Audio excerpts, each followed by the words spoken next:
Shalom, everyone. Today we'll talk about the women's emotion and how that leads them to um, pray and do other mitzvot in a more um, subtle way, but also more powerful.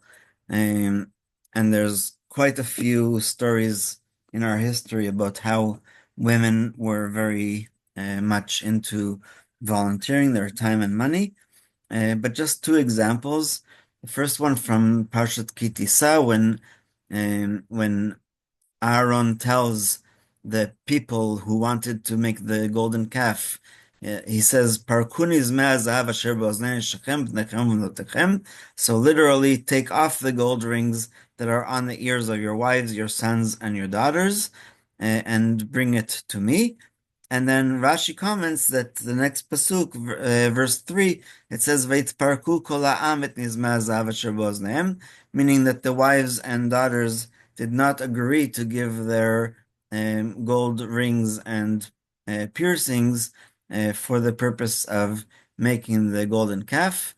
And then the correction in our history of how women were volunteering something else was that Moshe Rabbeinu and Betzalel and Oliav, it says Vayaset Akir Nechoshet, that they made the basin out of copper and the Ved Kanor Nechoshet and also its base from the mirrors of the women. And I don't like at all this translation of JPS.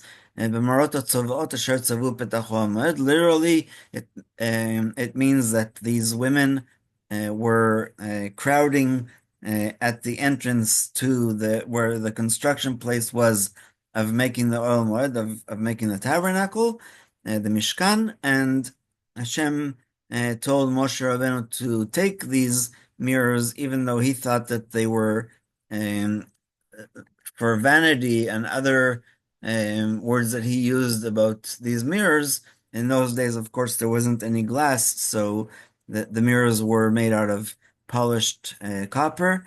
But Hashem told him to take them because thanks to these mirrors is how the Jewish people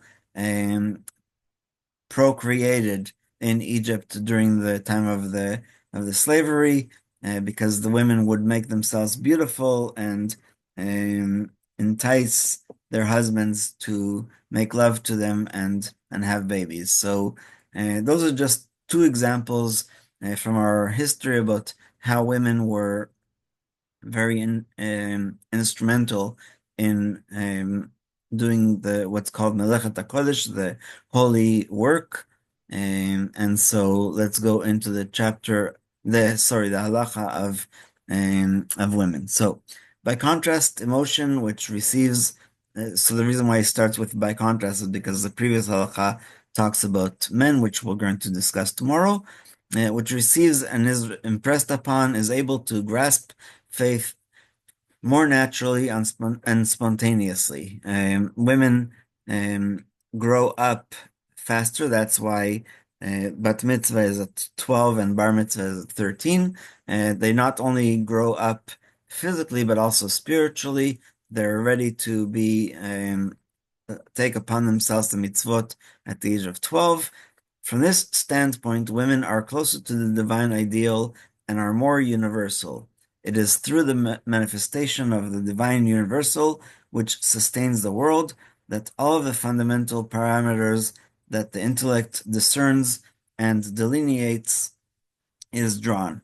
This virtue of women is embedded in the material from which she was created, whereas man was created from dirt, women was created from a more refined substance, the man's rib, or a different translation of tzela is a side, but it was still aside from his flesh, and he declares that this person should be called Isha because Kimeish Luka Hazot, that she was taken from his flesh, since the substance from which the woman was created is of higher quality, she is more capable of naturally perceiving the divine ideal.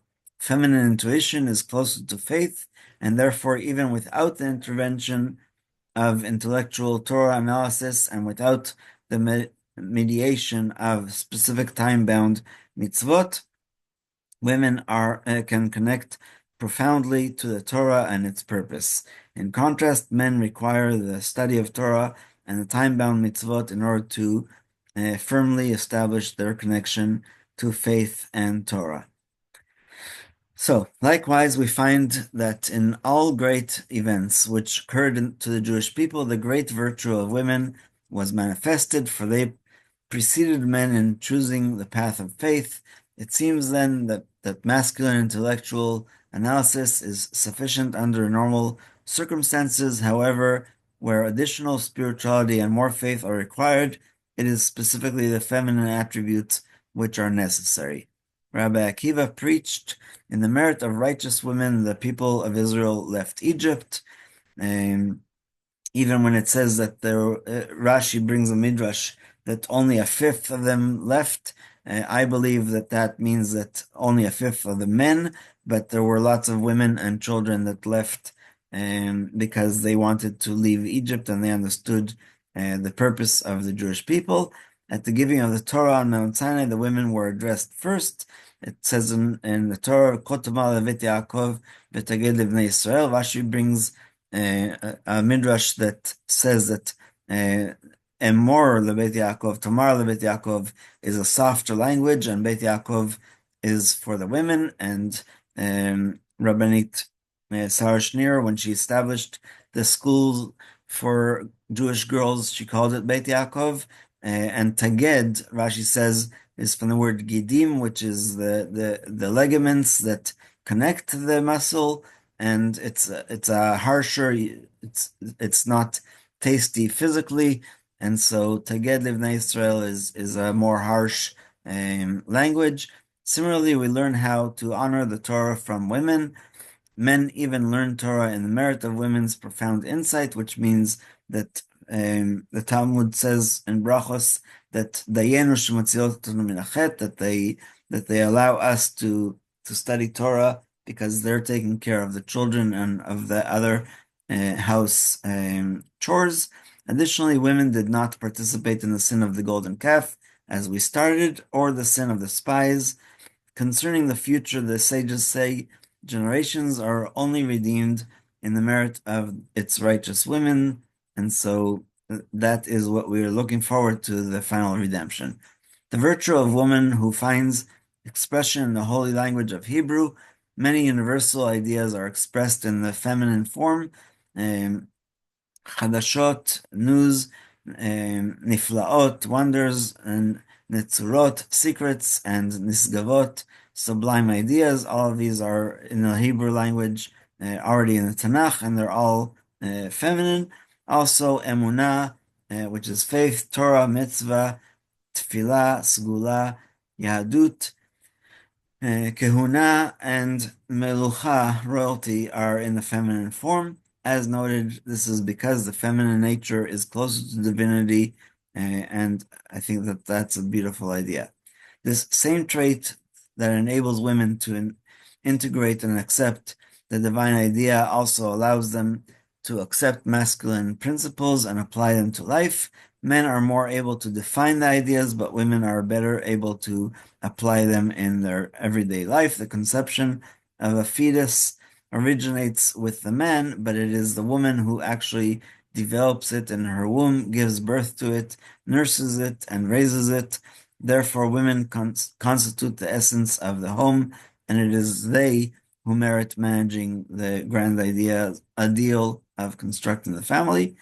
It seems that from the standpoint of the human intellectual virtue, men are more universal, whereas from the standpoint of the perception of the divine idea and faith as expressed via intuitive vitality, women are more universal. Therefore, women grasp momentous historical divine processes to a greater degree.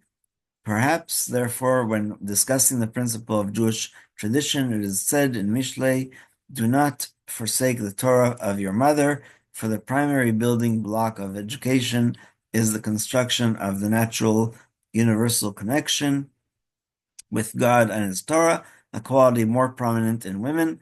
In contrast, the father's guidance centers on detailed and prescriptive guidelines, and since sometimes it is difficult for one to completely identify with those limiting and restricting teachings, it comes with an aspect of reproof. Listen, my son, to the rebuke of your father, which is in the same verse in Mishlei, aka Proverbs. So I'm going to stop the recording and tell you two